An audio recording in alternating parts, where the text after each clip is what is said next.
with the best father and son team on the internet.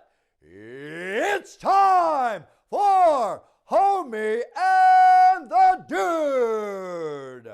What's up, everyone? This is Homie and the Dude, the father and son MMA podcast, and we are here to preview a feature fight on Cage Warriors Academy Southeast number 30. Damn. It's going to happen on December 10th, and we've got Tariq Pell here representing Tsunami Norfolk, and it is going to be your debut fight. Tariq, how the hell are you? Man, things are going good. They're going good now. We got a fight. Things are going good, man. Things are going real It's good. true. You were on the last when you were on 29, and how up to the wire was it before they pulled the rug out from under you? It was pretty close. It was Sunday night. Yeah, I was just finishing my last bottle on the water loading. Actually, I was doing my 8 liters. I finished my last bottle. I'm in bed, and I get that call. I get the call. How bad is that, man? Like how much of a bummer is that? Man, it is what it is. As as a fighter, you exposed to adversity all the time. So it's just another piece of it, and it's just like, all right, cool, whatever. There's a lot more worse things going on in the world right now. So me not getting a fight and getting pulled out at the last minute, it's all right. It's better than going through the week and doing the whole water cut. Cutting all your carbs, killing yourself, and then finding out on like Wednesday or Thursday or something like that. So, and I was still pretty big and stuff. So I ain't really lose that too much weight. Well, on that Sunday. dude, so that's it's one of those things that seems to be something that's out of your control, and it's something that all you can do is react the best as feasibly possible to. Obviously, this fight is your first pro fight. I know it's a big moment for any fighter. What made you kind of go, you know what? Now's the time. What aligned like stars wise that made you go, you know what, it's the moment, and I'm gonna press forward with the pro stuff now? Oh man, so obviously we got the title. At lightweight. We had a fight against a formidable opponent, great record, and I beat everyone. I had three fights in Cage Warriors, and I beat everyone they gave me, and I beat them all the different ways. So I showed everyone I can do it all. I can strike, I can submit, I can wrestle, I can go 3 rounds. It doesn't matter. So I kind of felt like I did everything I needed to do at the amateur level. And if I was to fight again and defend the belt, I just didn't really see anyone. I knew kind of who were the next couple coming up, and I was just like. I didn't really feel like I needed to. I wanted to do. Me and my coaches wanted to do a fight camp for these individuals. We felt like it was time to go on. Definitely, it was time to go on. We were good to go really before the title fight, but I think as an amateur, before you go pro, you got to get yourself a little belt, and what better belt to get than this one? So. Yeah, it's true, dude. So that's not a bad point, and I think from what you said, it sounds like everything kind of culminated, doors closed and others opened, and you're in that moment where it's like, okay, either press forward or kind of stagnate, and especially with how exciting you are as a fighter and how entertaining you are, I think it would be a miss for you to be held back in amateur stuff where you can definitely progress into your pro career and take a lot of names, I'm sure. I want to ask, dude, obviously, you prepped for this last fight, it got pulled out from under you, and, now going into this next one, have you changed anything up about your camp to prepare for Harry? Is there anything different that you've done, or is it, kind of standard camp going through same as kind of last time, or has much changed up this time? See, when we do our camp, and, especially us as a gym, when we train, we ain't really focusing on the other individual. We kind of working on our game, we in control. We control the narrative. We do what we want to do. We always speak about me and Lee. We always talk about like, we going in there and we just gonna whatever happens. Whatever presents itself. And we deal with it then. Obviously we come prepared. We in shape. We work this. We work that. We work certain shots. We work certain systems, etc., so that we have these in place. But especially at this level as well. These once you're just getting started, like. There's not too much like that's like a wow factor. It's like, all right, cool. What can he do? All right, you can throw this, you can throw that. They're pretty simple stuff. So just making sure you're staying focused. And it's not. It doesn't come. The game plan. You don't really need to be like looking at the other guy and relying and putting all this pressure on yourself. Like, oh, I need to watch out for this, and I need to do this if he does that, because that's too much going on. You need to go in there and be you, and just Okay. do what you do as a fighter. It's an Yeah. interesting mentality. Yeah, and I And mean, I like it. I like it actually. I do too. It's. I mean, well, let's look at it. So Harry Davies is. This will be his 11th fight as a pro. 5-5. He's had a good run. He's had a couple tough losses as well. But he's I don't know if we would call him a veteran right now, but we call him an experienced pro fighter. What went into you either selecting him or saying, "Yep, that's the one," or was there any of that, or is it just like who's in front of me and let me enter my pro career? Yeah, it was that. It was that really. After October the 8th, we were just like, what the fuck? We can't even get anyone. What's going on Yeah. here? Loads of guys, loads of names. We just said yes, yes, yes, yes, whatever. Just get us the contract. Let's get it going. And a lot of people said no. I don't know I don't know the conversations and whatever, because I ain't get into that.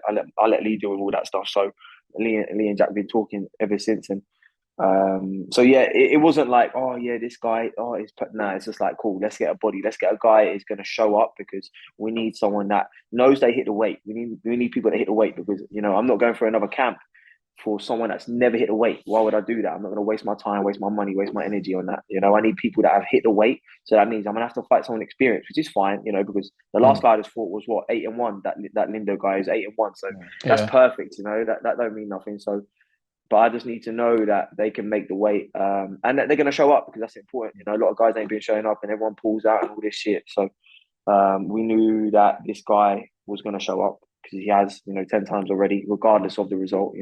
The guy comes to fight. He's durable.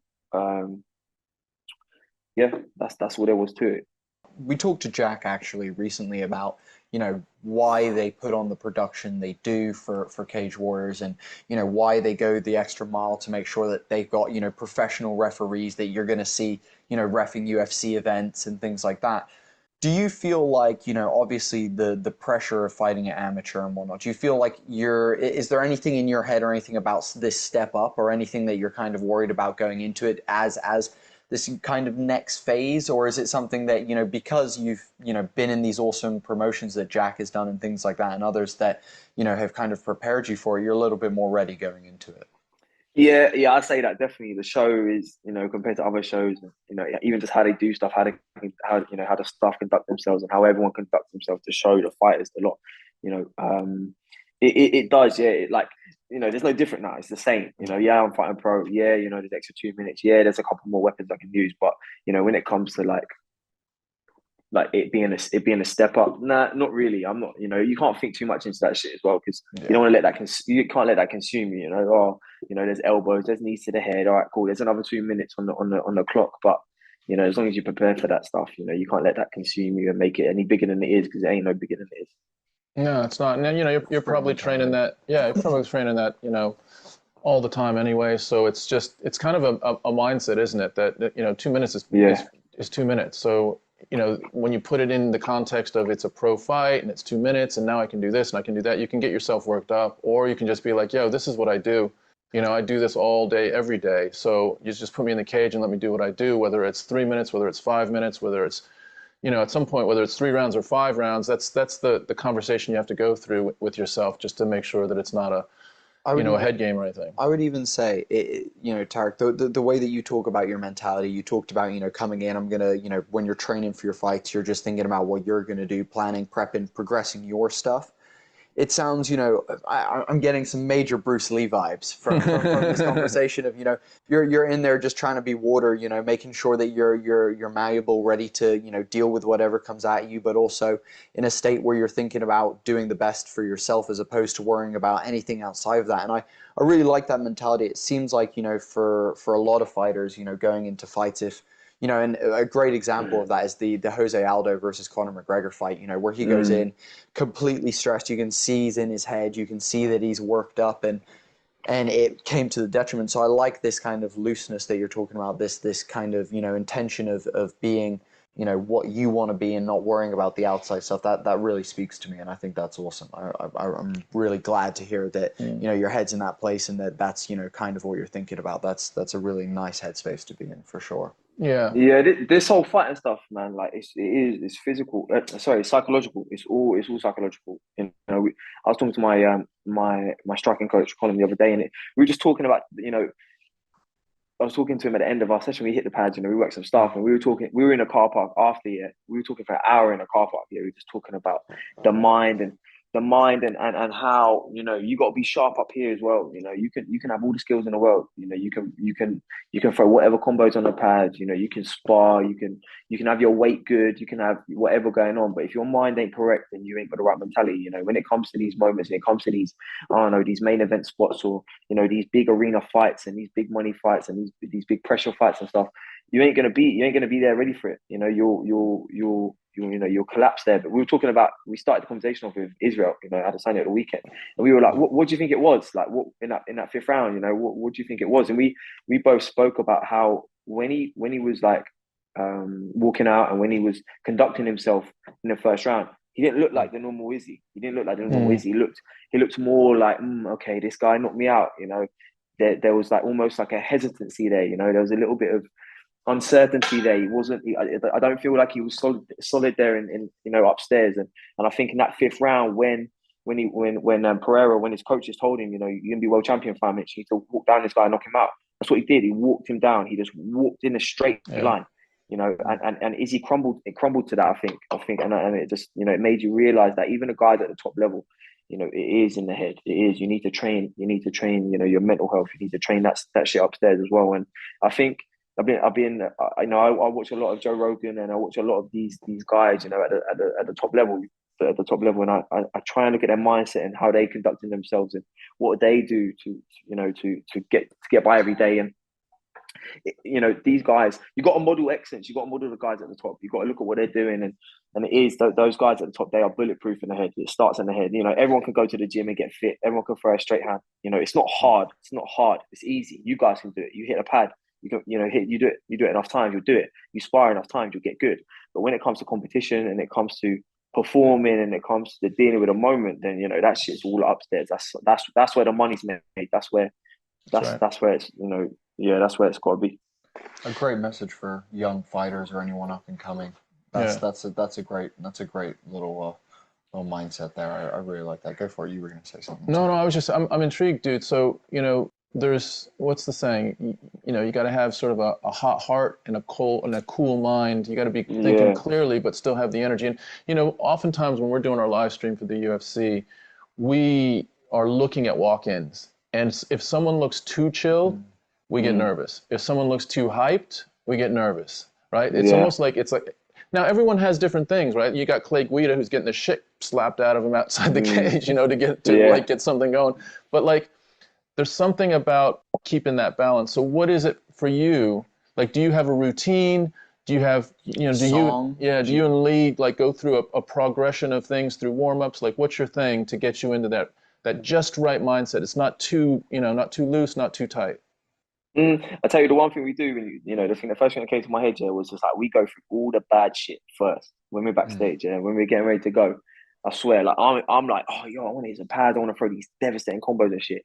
Yeah, that's what I think. I'm like, all right, we're gonna do this, and then, you know, we get on the floor and he puts me in a triangle. He goes, all right, what do we do here? You know, the most basic of stuff. You know, a triangle, an arm bar. All right, what are we gonna do here? You know, what do you do if someone tries to double leg you? And it is, you know, going over the stuff that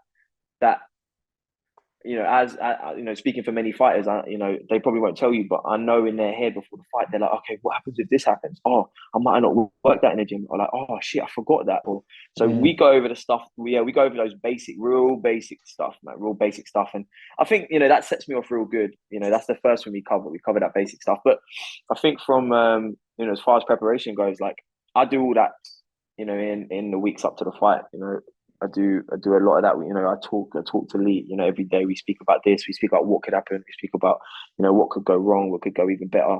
And I think I'm just very, like, I'm not really one of them guys that flips. You know, that stresses out about things, because I know what I'm getting myself into. I know, you know, I know what's going to happen. I know the repercussions of going there and you know, having an elbow landed on my head. I know what could happen. You know, I know the worst case scenario, and I'm prepared for that. You know, I'm prepared. You know, whatever happens, I'm ready to sit in hospital for the next 4 weeks. I'm up for that. I'm prepared. So I don't, I don't fuzz about. There's no really like a moment that will get to me or anything like that, because mentally I've already ran it through my head. I've processed it, and I've dealt with it in my head, and I've let it go. That's what it is.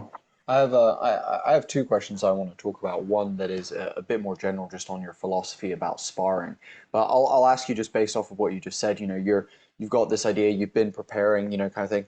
How do you see this one playing out then in your mind? Do you see this being a stand-up battle? Do you see you guys grappling a lot? Where do you see this one? How do you want this one to go, and where are you going to take this one? You know, it's funny. I was saying to someone last night. Yeah, one of my training partners. We did jiu-jitsu. Yeah, his name's Joe, and I was saying it's not me who controls it. It's not me who picks anything. It's the guy. He picks it. It's not me. You know, I'm gonna offer him a set of circumstances. He's gonna choose how he reacts to that, and then I'm gonna deliver. I'm gonna do what I do, depending on what choice he chooses. So, you know, I'm not really a guy that's go, oh, I'm gonna knock him out. I'm gonna do this. You know, I'm gonna do that, because I don't really like that, because I think you're a muppet if you think you can, you know, you can almost like predict what's going to happen, because there's a fight, you can't predict nothing. You don't know how he's going to come out. You don't know what he's going to do. So, you know, you don't know, you can't say that. But all I know is I'm going to be there the whole 15 minutes. You know, I'm going to be there every fucking second of every round. I'm going to be there. And then when he chooses to get off the roller coaster, then, you know, that's going to be on him. You know, if he wants to do that. But I'm gonna be there. I'm gonna be there the whole time. So we'll see. We'll see. I'm really excited for this matchup, because I haven't looked into him too much. I can't lie, I haven't. Like Lee said, he sent me a picture on his Tapology, and I just said, yeah, cool. 10 fights. That's brilliant. He'll show up. That's great. You know, for the main event spot. You know, Jack didn't give me the main event spot for no reason, and I will make sure I deliver. I swear to God, I will. That's awesome, dude. You got. I mean, I'm hyped. Some great energy. I'm hyped. I want to see this fight. Yeah, we're the fucking. I'm gonna be there for every minute. I was like, shit, it's going down. Well, dude. First of all, good seeing you again. Wish you luck in the last few weeks of training. I know you're gonna be tapering off here a little bit, but getting yourself ready, physically, mentally. You're looking huge. Your guns are looking puffy, dude. They're looking stacked right now. Not as big as you, mate. You looking big on that sofa. You've been training, ain't you? Mate, he's got. We both of us have been cultivating our masses in the center, like around here. We're hard to wrestle, dude. We're hard to wrestle. That's what we go with. But dude, honestly, super hyped for this one. I know you're gonna come out and put on a show, and as always, dude, you know, we always enjoy talking to you and getting to spend some time with you, dude. So thanks for just taking the time out of your life to chat with us a little bit and talk through where your head's at and you know, the mentality you've got going into this fight and whatnot. I'm really hyped for it, and I think, you know, all round, just thank you for you know, committing to this and committing to the fight and all of that, dude. Like, just thanks for giving us something to look forward to in the next couple of weeks, which we very much are. Any shout outs to Tsunami or to anyone else? Man, like always, my team, you know, Lee Dosky, Andre, my striking coach Colin, you know, my teammates, everyone, my girl, you know, everyone has to put up with me for you know, the whole camp, all of that stuff. So yeah, you know, it's gonna be a good night. So can't wait to catch up with you guys, and I appreciate you having me on, man. You know, always got time for you too. So anytime. Awesome, man. Hey, dude, you're a freaking legend. Let me spell it out. So December 10th in Colchester at Charter Hall. It will be Tariq Pell versus Harry Davies in the main event for Tariq's debut and the belt. So if you are anywhere around that area on December 10th, don't miss it. It should be, I mean, it's going to be, I'm hyped right now. I want to see it sooner than later, but we will be there. We'll be there great live. Great prices, and you're guaranteed like 30 fights. It's great. Where do you get 30 fights? Like, man, it's crazy. It's some night. Honestly, best show there is. So yeah, if you can get yourself a ticket, people, it's a good night, man. 100%. No doubt. 100%. Tariq, good talking to you, and we'll see you there on the night. Good luck, and be well, man. All right. I appreciate you guys. Take care. Bye. Bye. Hey guys, thank you so much for watching Homie and the Dude today. We hope you enjoyed this video. If you did, please hit us with the Holy Trinity. Go follow us on Twitter, subscribe to the YouTube channel, and like the Facebook. It's the best way that you can help us out at the moment. Hope you have an awesome day. Thanks for watching, guys.